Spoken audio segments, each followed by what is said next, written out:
नमस्कार दोस्तों, स्वागत है आपका अपने channel Patel sir coaching classes में। आज की इस क्लास में हम शुरू करने जा रहे हैं एक नया टॉपिक जो परीक्षाओं की दृष्टि से बहुत ही इंपॉर्टेंट टॉपिक है, सिंधु घाटी की सभ्यता या हड़प्पा सभ्यता।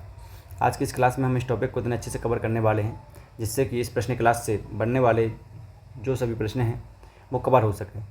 तो आप सभी लास्ट तक वीडियो पर बने रहें ताकि इस टॉपिक से संबंधित जो सभी आपके डाउट्स हैं वो सभी क्लियर हो सकें। तो चलिए देर ना करते हुए शुरू करते हैं आज का जो अपने क्लास है, सिंधु घाटी की सभ्यता या हड़प्पा सभ्यता। तो सर्वप्रथम हम देखेंगे इसके सिंधु घाटी सभ्यता के नामकरण के बारे में। तो सिंधु घाटी सभ्यता का जो नामकरण हुआ है वो किसके द्वारा किया गया है या कब किया गया है, इसके बारे में हम जानकारी साझा करेंगे इस क्लासेस के माध्यम से। सर्वप्रथम जो हड़प्पा के जो टीलों की जो और जो ध्यान है वो वर्ष 1826 में चार्ल्स मैसन के द्वारा आकर्षित किया गया था। तो सर्वप्रथम वर्ष 1826 के समय में चार्ल्स मैसन के द्वारा जो थे खोजकर्ता थे चार्ल्स मैसन, इन्होंने सर्वप्रथम हड़प्पा के टीलों की ओर लोगों का ध्यान आकर्षित किया था। सन 1850 के दशक में जो हड़प्पा के जो टीले थे उनका सर्वप्रथम जो सर्वे किया गया था वो किनके द्वारा किया गया था? अलेक्जेंडर कनिंघम के द्वारा। ठीक है, नेक्स्ट इंपोर्टेंट पॉइंट्स देखेंगे।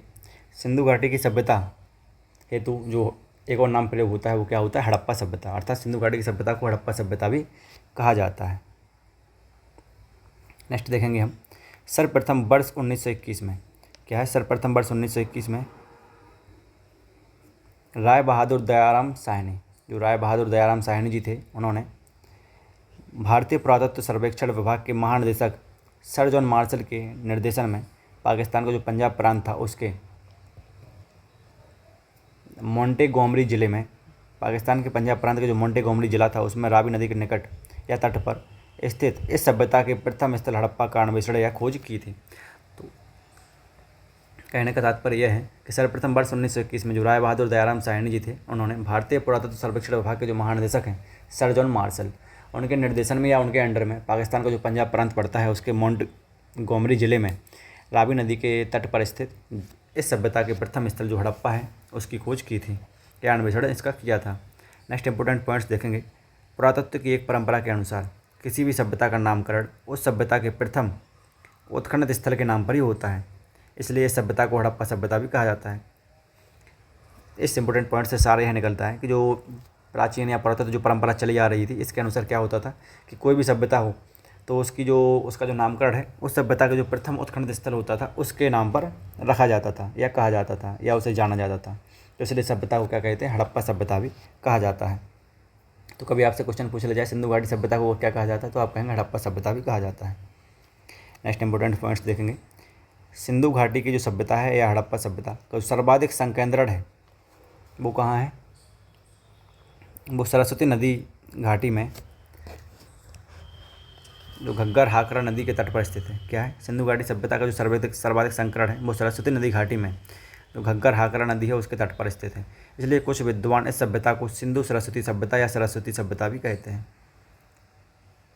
आप लोग ध्यान देंगे, जो सिंधु घाटी सभ्यता को जो सर्वाधिक संकेंद्रण कहाँ पाया गया है? सरस्वती नदी घाटी में पाया गया है, इसलिए कुछ विद्वान इस सभ्यता को सिंधु घाटी सभ्यता को क्या कहते हैं? सिंधु सरस्वती सभ्यता या सरस्वती सभ्यता भी कहते हैं।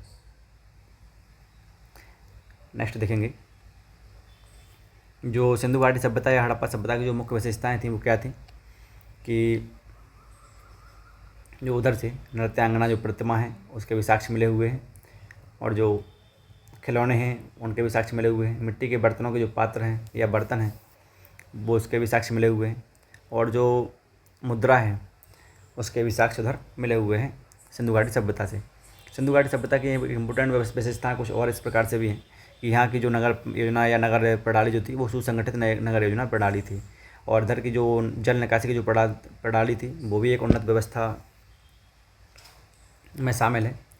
और सिंधु घाटी सभ्यता के समय में जो उनके वजन या माप या तौल के लिए मानकीकृत जो उनके भार या मापन भी उपयोग वो लोग करने लगे थे और कृषि पशुपालन एवं व्यापार से भी वो लोग भली भांति परिचित थे। नेक्स्ट देखेंगे, सिंधु घाटी की सभ्यता से संबंधित जो प्रमुख तथ्य हैं उनके बारे में। तो सिंधु घाटी की सभ्यता या हड़प्पा सभ्यता को सैंधव सभ्यता भी कहा जाता है। थोड़ा प्रिंटिंग मिस्टेक है, आप ध्यान देंगे इसका। सिंधु घाटी की सभ्यता या हड़प्पा सभ्यता को क्या कहा जाता है? सैंधव सभ्यता भी कहा जाता है। तो आप लोग ध्यान रखेंगे, सिंधु घाटी की सभ्यता या हड़प्पा सभ्यता को सैंधव सभ्यता भी कहा जाता है। नेक्स्ट देखेंगे, सिंधु घाटी की सभ्यता या हड़प्पा सभ्यता को क्या है? तृतीय कांस्य युगीन सभ्यता भी कहा जाता है। क्या कहा जाता है? कांस्य युगीन सभ्यता भी कहा जाता है। जो दो अन्य कांस्य युगीन सभ्यता जो है वो मिस्र की सभ्यता है और मेसोपोटामिया की सभ्यता है। हालांकि जो जैसे दो और अन्य जो कांस्य युगीन सभ्यताएं भी कही जाती हैं वो कौन कौन है? मिस्र की सभ्यता है एक, और एक है मेसोपोटामिया की सभ्यता। और तृतीय जो कांस्य युगीन सभ्यता है वो किसे कहा जाता है? सिंधु घाटी की सभ्यता या हड़प्पा सभ्यता को कहा जाता है। नेक्स्ट देखेंगे, सिंधु घाटी की सभ्यता या हड़प्पा सभ्यता का जो विस्तार है वो भारतीय उपमहाद्वीप में, भारत में, पाकिस्तान में, अफगानिस्तान, 3 देशों तक ही सीमित था। ठीक है, तो ये सिंधु घाटी सभ्यता का जो विस्तार है वो कहाँ कहाँ पाया गया है? भारतीय उपमहाद्वीप में, भारत में, पाकिस्तान में और अफगानिस्तान, 3 देशों तक ही सीमित था। सिंधु घाटी की जो सभ्यता है, हड़प्पा सभ्यता का जो विस्तार है वो भारत में कहाँ कहाँ पाया गया है? भारत में जम्मू कश्मीर में, पंजाब में, हरियाणा में, उत्तर प्रदेश में, राजस्थान, गुजरात एवं महाराष्ट्र में हुआ है। सिंधु घाटी की सभ्यता, हड़प्पा सभ्यता के जो अधिकांश खोजे गए जो स्थल हैं वो कहाँ हैं? भारत में ही हैं। सिंधु घाटी सभ्यता या हड़प्पा सभ्यता के जो अधिकांश खोजे गए जो स्थल हैं वो कहाँ हैं? भारत में स्थित हैं। भारत के जो गुजरात राज्य है उसमें सिंधु घाटी की सभ्यता या हड़प्पा सभ्यता के सर्वाधिक स्थल खोज स्थित हैं। वैसे अगर कहा जाए तो भारतीय उपमहाद्वीप में जो सर्वाधिक स्थल पाए गए वो कहाँ पाए गए हैं? भारत में पाए गए हैं सिंधु घाटी सभ्यता के। अगर सिंधु घाटी सभ्यता के अगर कहा जाए भारत में कहाँ पाए गए हैं सर्वाधिक, तो वो पाए गए हैं गुजरात राज्य में सिंधु घाटी सभ्यता के सर्वाधिक स्थल पाए गए हैं। नेक्स्ट देखेंगे,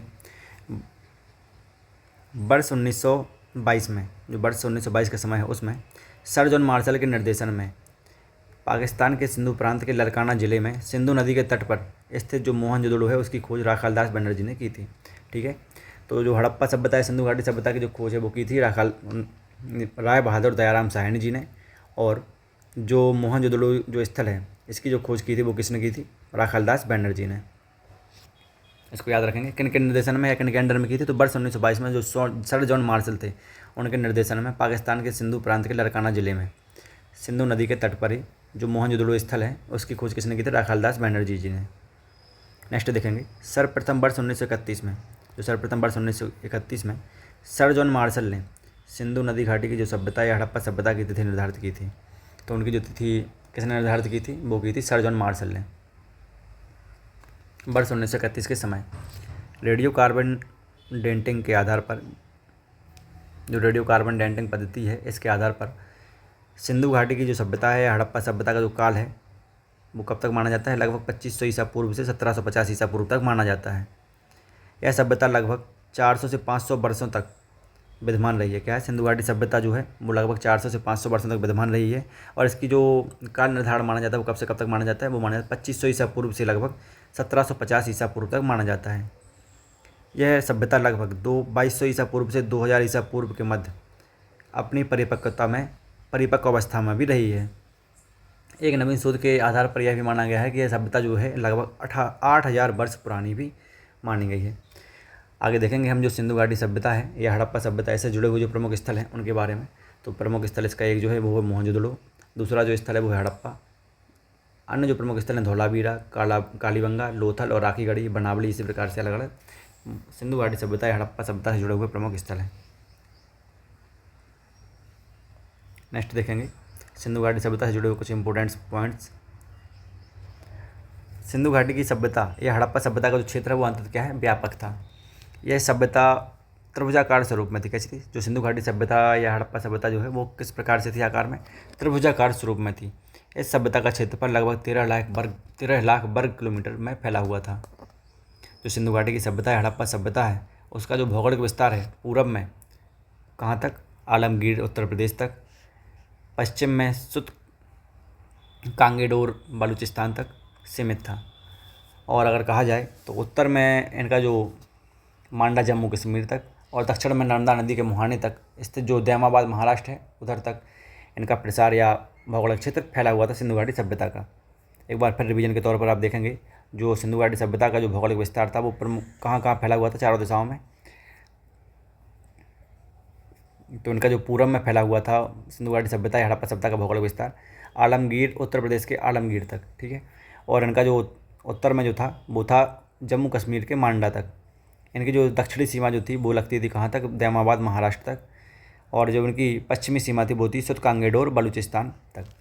अधिकतर प्रश्न परीक्षाओं में इस इंपॉर्टेंट पॉइंट से बनता ही बनता है कि जो सिंधु घाटी सभ्यता का जो हड़प्पा का जो भौगोलिक विस्तार है वो पूरब में कहाँ तक फैला हुआ था। तो आप उसे बताएंगे कि पूरब में जो सीमा थी उसके उत्तर प्रदेश के आलमगीर तक फैली हुई थी।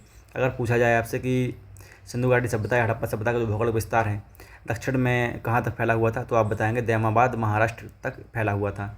अगर पूछा जाए आपसे पश्चिमी सीमा इसकी कहाँ तक लगती थी, तो आप बताएंगे सुतकांगेडोर बलूचिस्तान तक। अगर पूछा जाए कि सिंधु घाटी सभ्यता या हड़प्पा सभ्यता का भौगोलिक विस्तार उत्तर में कहाँ तक था, तो आप बताएंगे जम्मू कश्मीर के मांडा तक। इन सभी चारों इंपॉर्टेंट पॉइंट्स को आप ध्यान रखेंगे क्योंकि अधिकतर इनसे क्वेश्चन पूछा जाता है।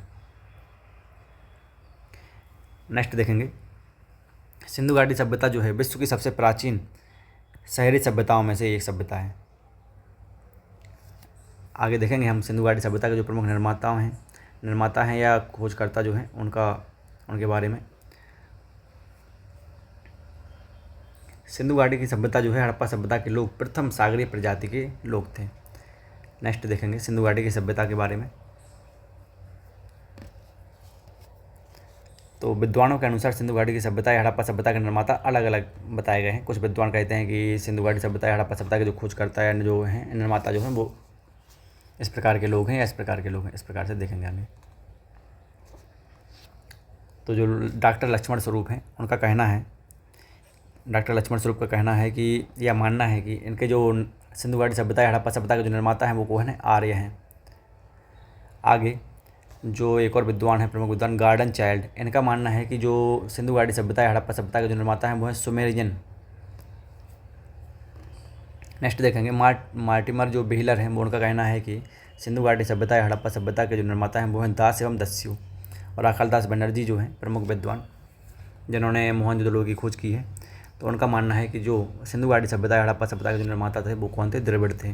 किंतु अधिकांश जो विद्वान हैं उन्होंने प्राप्त साक्ष्यों के आधार पर द्रविड़ को ही सिंधु घाटी सभ्यता या हड़प्पा सभ्यता का निर्माता माना है।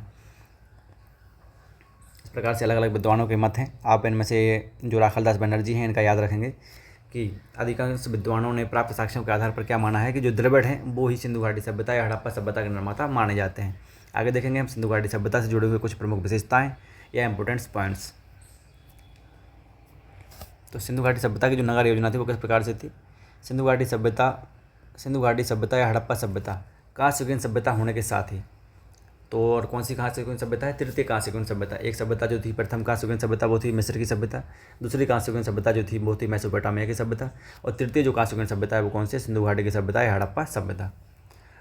कांस्ययुगीन होने के साथ साथ एक नगरीय सभ्यता भी थी सिंधु घाटी की सभ्यता। नगरीय सभ्यता कहने का तात्पर्य यह है कि यहाँ पर जो नगरीय योजना की जो विशेषताएँ थी अलग अलग प्रकार की इस प्रकार से थी कि इधर जो सिंधु घाटी सभ्यता बसी हुई थी उधर के जो नगर नियोजन प्रणाली थी उस प्रकार से थी। सीधी व चौड़ी सड़कों का जाल बिछा हुआ था। क्या था, सीधी और चौड़ी सड़कों का जाल बिछा हुआ था इधर। और जो इधर के मकान थे वो पक्की ईंटों से बने हुए मकान थे और सार्वजनिक भवन भी इधर बनाए गए थे। अलग अलग सार्वजनिक जो समाज के हित में कार्य करने के लिए जो अलग अलग भवनों का निर्माण किया जाता है या प्रशासनिक इकाइयों का, तो वो भी इधर बनाए गए थे सिंधु घाटी सभ्यता में। इधर की जो नालियाँ थी वो कैसी थी, पक्की थी और ढकी हुई भी थी। और इधर के जो जल निकास प्रणाली थी वो उन्नत व्यवस्था से बनाई गई थी, उन्नत व्यवस्था में या उन्नत प्रकार से। तो सिंधु घाटी सभ्यता एक कांस्ययुगीन सभ्यता के होने के साथ ही साथ एक नगरीय सभ्यता भी मानी जाती है। इसकी महत्वपूर्ण विशेषता क्या है, यह पर्यावरण के अनुकूल, इसका अद्भुत नगर नियोजन एवं जल निकास प्रणाली सुव्यवस्थित पाई गई थी। नेक्स्ट देखेंगे हम सिंधु घाटी सभ्यता की प्रमुख विशेषताओं के बारे में। तो सिंधु घाटी सभ्यता नगर की मुख्य सड़क को क्या कहा जाता था, प्रथम सड़क कहा जाता। सिंधु घाटी सभ्यता की जो नगर की जो मुख्य सड़क होती थी उसको क्या कहा जाता था, प्रथम सड़क कहा। और जो सिंधु घाटी सभ्यता है इसकी जो सड़कें थी वो क्या होती थी, एक दूसरे को समकोण पर काटती थी। जैसा कि सिंधु घाटी सभ्यता की जो सड़कें होती थी एक दूसरे को क्या होती थी, समकोण पर काटती थी। ठीक है। और नेक्स्ट जो है सिंधु घाटी सभ्यता की जो मुख्य सड़क होती थी या नगर की जो मुख्य सड़क होती थी उसको क्या कहा जाता था, प्रथम सड़क कहा जाता था। नगरों में प्रवेश, जो नगरों में जैसे प्रवेश करने के लिए जो सड़क थी वो क्या थी, पूर्वी सड़क से प्रवेश होता था। और इस सभ्यता के जो अंतर्गत लगभग सभी नगर दो भागों में विभाजित होते थे जो कि निम्नलिखित हैं। सिंधु घाटी सभ्यता में जो नगर नियोजन प्रणाली थी या जो व्यवस्था थी इस प्रकार से थी कि इसमें जो मुख्य सड़क होती थी उसको क्या कहते थे, प्रथम सड़क कहते थे। यहाँ की जो सड़कें होती थी वो मुख्यतः एक दूसरे को समकोण पर काटती थी। इसकी एक विशेषता ये भी हो गई। और इधर के जो नगर थे सिंधु घाटी सभ्यता के जो अलग अलग नगर थे वो क्या थे, दो भागों में विभाजित होते थे। जैसा कि प्रथम जो इसका भाग होता था वो क्या होता था कि जिसमें ऊंचे दुर्ग निर्मित होते थे। इन दुर्गों में क्या होता था, शासक वर्ग निवास करता था। प्रथम भाग में क्या था सिंधु घाटी सभ्यता की नगरीय व्यवस्था के अंतर्गत कि इसमें ऊंचे दुर्ग निर्मित होते थे और इन दुर्गों में क्या था, शासक वर्ग निवास किया करते थे। और दूसरा जो इनका जो वर्ग था वो क्या है, वो है जिनमें से नगर अथवा आवास क्षेत्र के साक्ष्य प्राप्त हुए हैं। यह अपेक्षाकृत आकार में बड़े थे। यहाँ पर आमतौर पर एक सामान्य नागरिक, व्यापारी, शिल्पकार और कारीगर एवं श्रमिक वर्ग निवास करता था। तो इसका जो एक भाग था उसमें तो ऊंचे दुर्ग भी निर्मित होते थे, दूसरे वाले में इसके क्या था, आमतौर पर नगर या आवास क्षेत्र के साक्ष्य प्राप्त होते हैं। जो ऊंचे दुर्ग होते थे उनमें शासक वर्ग निवास करते थे और जो अन्य जो नगर या आवास क्षेत्र बनाए गए थे उनका क्या था, या आकार में तो अपेक्षाकृत बड़े होते थे लेकिन इनमें सामान्य नागरिक रहते थे, व्यापारी, शिल्पकार या कारीगर जो श्रमिक वर्ग रहता था वो निवास करता था। यहाँ की जो सड़कें थीं उसकी एक खासकर विशेषता बताई गई है कि यहाँ की सड़कें को जो किनारे की जो नालियाँ हैं ऊपर से ढकी हुई होती थी और नालियाँ जो थी क्या थी, पक्की वो बनी हुई भी थी। आगे देखेंगे। कुल अगर मिला जुला कर एक बात कही जाए कि सिंधु घाटी सभ्यता का जो मानव इतिहास की सबसे प्राचीन सभ्यताओं में से एक है, जिसमें नगर नियोजन, व्यापार, संस्कृति का अद्भुत मिला जुला प्रस्तुति है। आगे देखेंगे। सिंधु घाटी सभ्यता या हड़प्पा सभ्यता के प्रमुख स्थल हड़प्पा, मोहनजोदड़ो, कालीबंगा की जो नगर योजना की विशेषताएं थी उनके बारे में कि इसमें क्या क्या विशेषताएं अलग से पाई गई हैं। यहाँ की जो सड़कें होती थी क्या होता था इनका कि इनके किनारे की जो नालियाँ होती थी, सड़कों के किनारे नालियाँ बनाई गई थी, वो भी पक्की ईंटों की। और इधर जो नालियाँ होती थी ऊपर से ढकी हुई होती थी। घरों का जो गंदा पानी होता था इन नालियों के माध्यम से होता हुआ नगर की मुख्य नाली में गिरता था। क्या होता था, घरों का जो गंदा पानी होता था,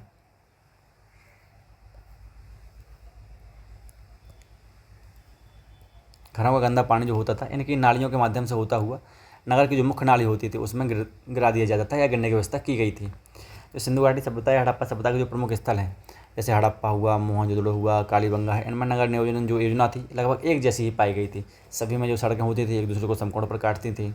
यहाँ की जो नालियाँ थी ढकी हुई थी और पक्की ईंटों से भी बनी हुई थी। तो हालांकि कुल मिला जुलाकर जो सिंधु घाटी सभ्यता या हड़प्पा सभ्यता के जो प्रमुख स्थल हैं हड़प्पा, मोहनजोदड़ो, कालीबंगा, लोथल, बनावली, चन्हुदड़ो, सभी जगह एक सी नगर योजना लगभग बनाई गई थी। अधिकांश जो स्थल थे इधर के वो क्या होता था, उन अधिकांश स्थलों पर भवनों के निर्माण में पक्की ईंटों का भी प्रयोग किया गया है। तो क्या है, सिंधु घाटी सभ्यता या हड़प्पा सभ्यता के जो अधिकांश स्थल थे या उन पर बने हुए जो भवनों के निर्माण थे उनमें पक्की ईंटों का उपयोग किया गया था। अगर देखा जाए इंपॉर्टेंट पॉइंट आगे नेक्स्ट, तो रंगपुर गुजरात और कालीबंगा राजस्थान में क्या था कि भवनों के जो निर्माण किए गए थे उनमें कच्ची ईंटों का उपयोग भी देखने को मिला है। जो गुजरात का रंगपुर क्षेत्र है और राजस्थान का जो कालीबंगा क्षेत्र है वहाँ के जो भवन निर्माण थे उनमें क्या है, कच्ची ईंटों का उपयोग भी देखने को मिलता है। यहाँ आमतौर पर प्रत्येक घर में एक आंगन होता था, एक रसोई घर होता था और एक स्नानागार होता था। तो सिंधु घाटी सभ्यता या हड़प्पा सभ्यता की जो नगर नियोजन व्यवस्था थी इसके अंतर्गत आमतौर पर प्रत्येक एक घर में एक आंगन होगा, एक रसोई घर होगी और एक स्नानागार होगा। नेक्स्ट देखेंगे। मोहनजोदड़ो से प्राप्त इस विशाल स्नानागार सिंधु घाटी की सभ्यता या हड़प्पा सभ्यता का अद्भुत निर्माण है। इसके इस इम्पोर्टेंट पॉइंट से क्वेश्चन इस प्रकार पूछते हैं वो लोग कि जो विशाल स्नानागार है वो किस सभ्यता या से संबंधित है, तो आप बताएंगे सिंधु घाटी की सभ्यता या हड़प्पा सभ्यता से। अगर पूछा जाए कि विशाल स्नानागार के साक्ष्य कहाँ से प्राप्त हुए हैं तो आप बताएंगे मोहनजोदड़ो से प्राप्त हुए हैं विशाल स्नानागार के साक्ष्य। नेक्स्ट देखेंगे। सिंधु घाटी सभ्यता या हड़प्पा सभ्यता को सबसे बड़ी क्या है, सबसे बड़ी जो इमारत थी इधर की विशाल अन्नागार थी। क्या थी, सिंधु घाटी सभ्यता या हड़प्पा सभ्यता की जो सबसे बड़ी इमारत थी वो क्या थी, विशाल अन्नागार थी। देखेंगे आगे नेक्स्ट। विशाल भवन हड़प्पा और मोहनजोदड़ो की विशेषता बतलाते हैं। क्या होता है कि जो विशाल हड़प्पा और मोहनजोदड़ो की जो मुख्य विशेषता थी वो क्या थी, विशाल भवन बनाए गए थे यहाँ बड़े बड़े आकार के। सिंधु घाटी की सभ्यता या हड़प्पा सभ्यता के नगरों के चारों ओर एक रक्षा प्राचीर निर्मित करके किलेबंदी भी की गई थी। क्या था कि जो सिंधु घाटी सभ्यता या हड़प्पा सभ्यता के जो नगर थे उनके चारों ओर एक रक्षा प्राचीर, मतलब एक चारों तरफ से एक दीवार बना करके अच्छी, जिससे कि किसी का आवागमन अंदर ना हो पाए, तो किलेबंदी टाइप की गई थी। इसका निर्मित करने का जो मुख्य उद्देश्य इनका था नगर को चोर, लुटेरों और पशुओं और जो जंगली पशु थे उनसे सुरक्षित रखना था। ठीक है, इनका जो सिंधु घाटी सभ्यता या हड़प्पा सभ्यता के जो निवासी थे उनका जो नगर के चारों ओर से एक रक्षा प्राचीर जो निर्मित करने की या किलेबंदी करने की जो सोच थी वो क्या थी, इसका मुख्य उद्देश्य यह था कि नगर को चारों ओर से चोरों, लुटेरों और जो जंगली पशु या जानवर होते हैं उनसे सुरक्षित रखना था। ठीक है। नेक्स्ट इंपॉर्टेंट पॉइंट्स देखेंगे। केवल जो लोथल और गुजरात का जो लोथल क्षेत्र है और गुजरात का जो सुत कोटदा क्षेत्र है उसके दुर्ग और नगर एक ही रक्षा प्राचीर से घिरे हुए थे। ऐसा देखने को भी मिलता है कि गुजरात का जो लोथल क्षेत्र है और गुजरात का जो सुत कोटदा क्षेत्र है, इन दोनों क्षेत्रों में के जो दुर्ग थे और नगर थे एक ही रक्षा प्राचीर से घिरे हुए थे। सिंधु घाटी की सभ्यता या हड़प्पा सभ्यता के जो अधिकांश स्थल थे और उनके जो घरों के दरवाजे तथा खिड़कियां जो होती थी वो क्या थी, मुख्य सड़क पर नहीं खुलकर गलियों में खुलती थी।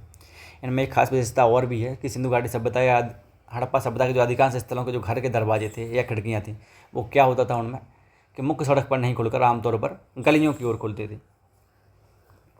परंतु लोथल गुजरात का जो लोथल क्षेत्र है इसका एक अपवाद है। यहाँ क्या होता था गुजरात के लोथल क्षेत्र में कि जो घरों के जो दरवाजे या खिड़कियाँ जो होती थी मुख्य सड़क की ओर ही खुला करती थी, जैसा कि आमतौर पर अभी वर्तमान में भी होता है। मकान के निर्माण में अनेक प्रकार की ईंटों का उपयोग किया जाता था। जैसे ईंटों का जो आकार था वो कैसा था, किस अनुपात में, 4:2:1 में। नेक्स्ट इंपॉर्टेंट पॉइंट देखेंगे। सिंधु घाटी की सभ्यता या हड़प्पा सभ्यता की जो सबसे बड़ी जो ईंट है वो कहाँ से प्राप्त हुई है या ईंट के साक्ष्य कहाँ से प्राप्त हुए हैं, सबसे बड़ी ईंट के वो हुए हैं मोहनजोदड़ो से प्राप्त हुए हैं। ठीक है। सिंधु घाटी सभ्यता या हड़प्पा सभ्यता की जो सबसे बड़ी ईंट के साक्ष्य जो प्राप्त हुए कहाँ से हुए, मोहनजोदड़ो से प्राप्त हुए हैं। आगे देखेंगे हम सिंधु घाटी सभ्यता से जुड़े हुए प्रमुख स्थलों के बारे में। तो सिंधु घाटी सभ्यता के जो प्रमुख स्थल थे जैसे हड़प्पा है, ये कहाँ है, पंजाब के पाकिस्तान प्रांत में। सिंधु घाटी सभ्यता का एक और जो प्रमुख स्थल है वो है मोहनजोदड़ो। ये कहाँ पाया गया है, पाकिस्तान के सिंध प्रांत में। नेक्स्ट जो है कालीबंगा क्षेत्र। तो कालीबंगा क्षेत्र भारत के जो राजस्थान क्षेत्र है इधर पाया गया है। लोथल जो क्षेत्र है, प्रमुख जो स्थल है लोथल, सिंधु घाटी सभ्यता हड़प्पा सभ्यता से जुड़ा हुआ, ये कहाँ पाया गया, ये पाया गया गुजरात क्षेत्र में, भारत के गुजरात क्षेत्र में। आगे देखेंगे हड़प्पा सभ्यता की जो मुख्य विशेषताएं तो क्या थी, नगर योजना सुव्यवस्थित बनाई गई थी, सुव्यवस्थित सड़कें होती थी, उत्तर दक्षिण और पूर्व पश्चिम दिशाओं में कटी हुई सड़कें होती थीं, एक दूसरे को समकोण पर काटती थीं। इनको जो नगर की जो प्रथम सड़क होती थी उसको मुख्य सड़क भी कहा जाता था। इधर की जो एक और खास विशेषता थी वो थी कि इधर के जो मकान या भवन या दुर्ग जो बनाए गए थे वो उधर पक्की ईंटों का उपयोग किया गया था। आगे नेक्स्ट जो इसकी विशेषता थी क्या थी कि जो जल निकास प्रणाली बहुत उन्नत बनाई गई थी। इस सड़कों के किनारे लास्ट में जो नालियाँ बनाई गई थी वो ऊपर से ढकी हुई थी ये नालियाँ। आगे देखेंगे मोहनजोदड़ो में के जो घर होते थे या जो दुर्ग या जो नगर वगैरह होते थे उनमें क्या किया गया था, एक विशाल स्नानागार भी बनाया गया था। और मोहनजोदड़ो का जो विशाल स्नानागार है इसका अद्भुत निर्माण कैसे संबंधित है, सिंधु घाटी की सभ्यता या हड़प्पा सभ्यता से ही संबंधित है। नेक्स्ट देखेंगे इसकी सिंधु घाटी सभ्यता के जो नगर थे या दुर्ग थे उनकी सुरक्षा के लिए चारों तरफ से, नगर के चारों ओर से या दुर्ग के चारों ओर से किलेबंदी की गई थी एक रक्षा प्राचीर दीवार के रूप में। नेक्स्ट जो है सिंधु घाटी सभ्यता के जो लोग थे अपने माप तोल के लिए या किसी भी चीज़ के मापन के लिए, भार माप के लिए क्या करते थे, मानकीकृत जो प्रणाली थी भार मापन की उनका उपयोग करने लगे थे। नेक्स्ट देखेंगे हम सिंधु घाटी की सभ्यता या हड़प्पा सभ्यता से जुड़े हुए कुछ और प्रमुख विशेष तथ्य या उपलब्धियाँ।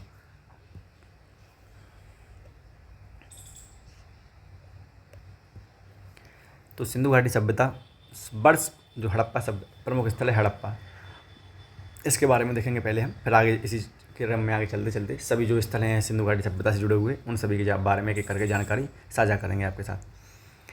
वर्ष 1921 में, जो वर्ष 1921 का समय है उसमें राय बहादुर दयाराम साहनी जी ने सर्वप्रथम हड़प्पा का सर्वेक्षण किया था। आप याद रखेंगे हड़प्पा की जो खोज की गई थी कब की गई थी, सर्वप्रथम वर्ष 1921 में, और किसके नेतृत्व में की गई थी, राय बहादुर दयाराम साहनी जी के। नेक्स्ट देखेंगे SR राव ने हड़प्पा सभ्यता को विश्व के प्रथम महान साम्राज्य की संज्ञा भी दी है। अगर पूछा जाए कि विश्व के प्रथम महान साम्राज्य की संज्ञा किस नगर को या किस स्थल को दी गई है तो आप बताएंगे हड़प्पा सभ्यता को विश्व के प्रथम महान साम्राज्य की संज्ञा दी गई है। और किसके द्वारा दी गई है, तो SR राव के द्वारा। अगर बात करी जाए इनकी खोज की तो आप बताएंगे कि वर्ष 1921 में, कब, वर्ष 1921 में किनके द्वारा, राय बहादुर दयाराम साहनी जी के द्वारा। ठीक, राय बहादुर दयाराम साहनी जी के द्वारा वर्ष 1921 के समय में किसकी खोज की गई थी, हड़प्पा सभ्यता की खोज, या हड़प्पा नामक जो स्थल था उसकी खोज की गई थी। ठीक है।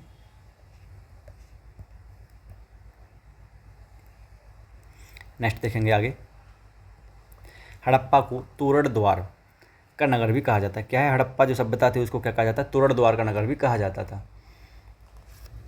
आगे नेक्स्ट देखेंगे, स्टुअर्ट पिगट जो है इन्होंने इसे अर्ध औद्योगिक नगर भी कहा है। तो अगर आपसे पूछा जाए कि हड़प्पा सभ्यता को अर्ध औद्योगिक नगर किसने कहा है, तो आप बताएंगे कि हड़प्पा सभ्यता को अर्ध औद्योगिक नगर स्टुअर्ट पिगट ने कहा है। और हड़प्पा को किस नाम से और जाना जाता था, तोरण द्वार का नगर भी कहा जाता था हड़प्पा को। नेक्स्ट देखेंगे, हड़प्पा सभ्यता से जुड़ी हुई प्रमुख विशेषताएं जो और हैं उनके बारे में। तो स्टुअर्ट पिगट ने इसे हड़प्पा को अर्ध औद्योगिक नगर की संज्ञा भी दी है, जो ठीक है, इससे अपन पढ़ चुके हैं इसको पहले से।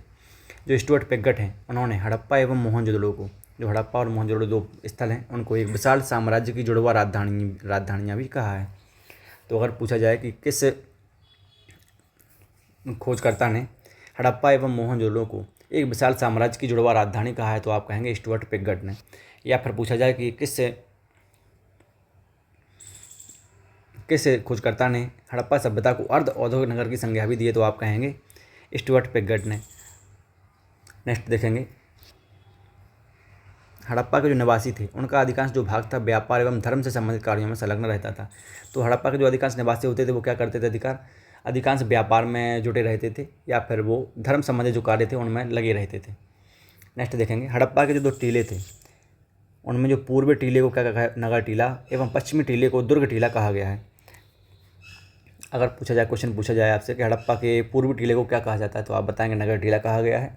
अगर पूछा जाए हड़प्पा सभ्यता से संबंधित जो पश्चिमी टीले होते थे उनको क्या कहा जाता था, तो आप कहेंगे दुर्ग टीला कहा गया है। नेक्स्ट इंपोर्टेंट पॉइंट देखेंगे, हड़प्पा नगर की जो रक्षा हेतु जो पश्चिम में एक दुर्ग का निर्माण किया गया था। हड़प्पा नगर जो है उसकी सुव्यवस्थित रक्षा के लिए क्या किया गया था, पश्चिम में एक दुर्ग का निर्माण भी किया गया था। माना जाता है कि यह दुर्ग जो था उत्तर से दक्षिण तक लगभग 415 मीटर लंबा एवं पूरब से पश्चिम तक 195 मीटर चौड़ा था। यह दुर्ग जिस टीले पर निर्मित है उसे मार्टिमर बेहलर ने माउंट एबी की संज्ञा भी दी है। जो हड़प्पा सभ्यता का जो एक दुर्ग था, कहाँ बना हुआ था, पश्चिम में एक दुर्ग का निर्माण किया गया था। किस लिए, हड़प्पा नगर की रक्षा हेतु पश्चिम में एक दुर्ग का निर्माण किया जाता है। और इस दुर्ग की जो माना जाता है कि उत्तर से दक्षिण तक 415 मीटर लंबा फैला हुआ था और पूरब से पश्चिम तक 195 मीटर चौड़ा फैला हुआ था। यह दुर्ग जिस टीले पर निर्मित है उसे मार्टिमर बेहलर ने, जो मार्टिमर बेहलर थे, उन्होंने क्या कहा है, इस दुर्ग के टीले को माउंट एबी की संज्ञा भी दी है। ठीक है, नेक्स्ट देखेंगे, हड़प्पा के अधिकांश क्षेत्र में, जो हड़प्पा का जो अधिकांश क्षेत्र होता था उसमें क्या था, हर घरों में शौचालय के अवशेष भी प्राप्त हुए हैं। हड़प्पा के जो अधिकांश क्षेत्र थे उसमें जो प्रत्येक घर थे या अधिकांश जो घर थे उनमें शौचालय के अवशेष भी प्राप्त हुए हैं, कि हर घर में शौचालय की व्यवस्था थी। नेक्स्ट देखेंगे, प्रसाधन मंजूषा के जो अवशेष हैं वो भी कहाँ से प्राप्त हुए हैं, हड़प्पा सभ्यता से भी प्राप्त हुए हैं। नेक्स्ट देखेंगे, लकड़ी के ताबूत में जो सावधान है या विदेशी की जो कब्र है के साक्ष्य कहाँ से प्राप्त हुए हैं, वो हड़प्पा सभ्यता से प्राप्त हुए हैं। लकड़ी का जो ताबूत होता है, जैसे आप जानते हैं ताबूत के अंतर्गत जिसमें जो कोई व्यक्ति ख़त्म हो जाता है उसमें रख देते हैं, पारसी धर्म वगैरह में और अन्य चीज़ों में या ईसाइयों में करते हैं ऐसा। तो लकड़ी के जो ताबूत में जो समाधान है उसके जो साक्ष्य मिले हैं, कहाँ से मिले हैं, वो हड़प्पा सभ्यता से प्राप्त हुए हैं। नेक्स्ट देखेंगे, हड़प्पा सभ्यता में क्या हुआ है, सर्वाधिक जो हड़प्पा सभ्यता से जुड़े हुए जो सर्वाधिक अभिलेख हैं या अभिलेख एक तो मुखन हैं, वो कहाँ से प्राप्त हुई हैं, हड़प्पा सभ्यता से ही अधिकतर प्राप्त हुई हैं।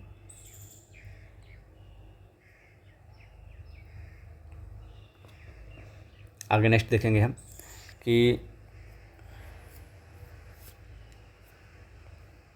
जो हड़प्पा सभ्यता के जो टीले होते थे दो, तो इनमें 2 टीलों में विभाजित किया गया था। तो पूर्वी टीले को क्या कहते थे, नगर टीला कहते थे, और जिनको दक्षिणी जो पश्चिमी टीला होता था उसको क्या कहते थे, दुर्ग टीला कहा जाता था।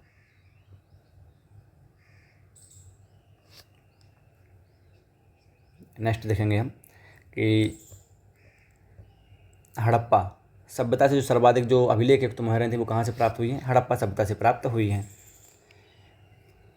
आगे नेक्स्ट इंपोर्टेंट पॉइंट देखेंगे, पुरुष के धड़ की जो पाषाण मूर्ति है, पुरुष के धड़ की जो पाषाण मूर्ति है या नरबंधक प्रस्तर जो है वो कहाँ से प्राप्त हुआ है, हड़प्पा सभ्यता से ही प्राप्त हुआ है।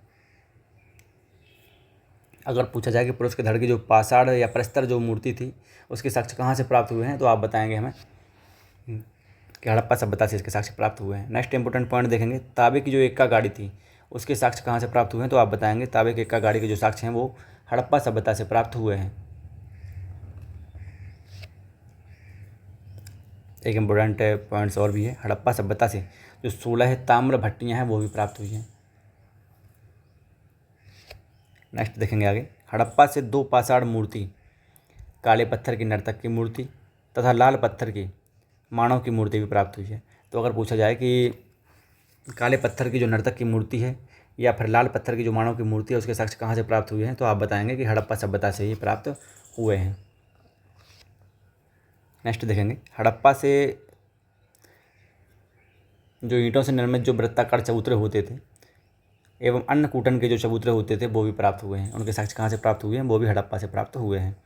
नेक्स्ट देखेंगे, हड़प्पा से मजदूरों हेतु जो मजदूर थे उनके लिए बैरक, श्रमिक आवास तथा कर्मचारियों हेतु आवास के साक्ष्य भी प्राप्त हुए हैं। क्या है, हड़प्पा से जो मजदूरों के निवास हेतु जो श्रमिक आवास होते थे या बैरक जो होते थे श्रमिक आवास, उनके साक्ष्य मिले हुए हैं तथा कर्मचारियों हेतु जो आवास थे उनके साक्ष्य भी प्राप्त हुए हैं। हड़प्पा से एक स्त्री के गर्भ से निकलते हुए पौधे वाली मृड मूर्ति भी प्राप्त हुई है, जिसे सर जॉन मार्शल ने पृथ्वी माता की संज्ञा भी दी है। तो क्या है, अगर आपसे क्वेश्चन इस प्रकार पूछ ले जाए कि किस सभ्यता से एक स्त्री के गर्भ से निकलते हुए पौधे वाली मृड मूर्ति के साक्ष्य प्राप्त हुए हैं, तो आप बताएंगे सिंधु घाटी सभ्यता के हड़प्पा नामक स्थल से एक स्त्री के गर्भ से निकलते हुए पौधे वाली मृड मूर्ति के साक्ष्य प्राप्त हुए हैं, जिसे सर जॉन मार्शल ने पृथ्वी माता की संज्ञा भी दी है। नेक्स्ट देखेंगे हम, हड़प्पा के जो आवास क्षेत्र है उसके दक्षिण में एक कब्रिस्तान स्थित है। क्या है, हड़प्पा के आवास क्षेत्र जो बनाए गए थे उसके एक दक्षिण में कब्रिस्तान भी एक बनाया गया था, जिसका नामकरण कब्रिस्तान R37 से किया गया है। तो अगर पूछा जाए कि हड़प्पा के जो आवास क्षेत्र के दक्षिण में जो कब्रिस्तान स्थित था उसे किस नाम से जाना जाता है, तो आप कहेंगे R37, कब्रिस्तान R37। अगर पूछा जाए कि जो हड़प्पा से जो एक स्त्री के गर्भ से निकलते हुए पौधे वाली जो मृड मूर्ति के साक्ष्य प्राप्त हुए हैं उसे सर जॉन मार्शल ने किस नाम की संज्ञा दी है, तो आप कहेंगे पृथ्वी माता की संज्ञा दी है। नेक्स्ट इंपोर्टेंट पॉइंट्स देखेंगे कि जो हड़प्पा सभ्यता से जो एक साक्ष्य प्राप्त हुए हैं, सर्वाधिक अभिलेख मुहर प्राप्त हुए हैं हड़प्पा सभ्यता से ही। और जो हड़प्पा सभ्यता से 2 मानव कंकाल के साक्ष्य प्राप्त हुए हैं उन्हें क्या कहा जाता है, 11A और 11B।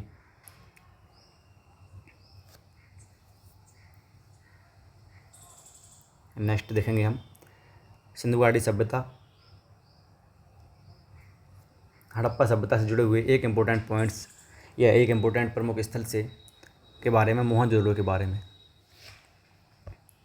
तो इससे क्लास काफ़ी लंबी हो जाएगी, आज का जो क्लास है इसी के साथ समाप्त करते हैं। तो चलिए अगली वाली क्लास में देखेंगे हम मोहनजोदड़ो के बारे में। तो इसी के साथ आज का जो अपना टॉपिक था सिंधु घाटी सभ्यता या हड़प्पा सभ्यता के बारे में, वो क्लास आज की समाप्त होती है। तो आइए कल की अगली क्लास में हम जो पढ़ेंगे एक और नए टॉपिक के बारे में, वो होगा सिंधु घाटी सभ्यता या हड़प्पा सभ्यता से जुड़ा हुआ एक और प्रमुख स्थल मोहनजोदड़ो। आई होप आप सभी को ये वीडियो ज़रूर पसंद आई होगी। तो कमेंट्स में ज़रूर बताएं आप सबको यह क्लास कितनी हेल्पफुल रही, और आगे ऐसे ही कंपटीशन एग्जाम के सिलेबस से संबंधित वीडियो पाने के लिए चैनल पर बने रहें। और जिन्होंने अभी तक चैनल को सब्सक्राइब नहीं किया है प्लीज़ चैनल को सब्सक्राइब कर सहयोग करें, ताकि चैनल से जुड़ी हुई प्रत्येक वीडियो के माध्यम से आपको सरकारी नौकरी की तैयारी करने में मदद मिल सके। वीडियो देखने एवं चैनल पर जुड़ने के लिए तहे दिल से धन्यवाद और शुक्रिया। तो चलिए मिलते हैं अगली क्लास में एक और अगले नए टॉपिक के साथ। तब तक के लिए थैंक यू दोस्तों, thank you for visit my channel.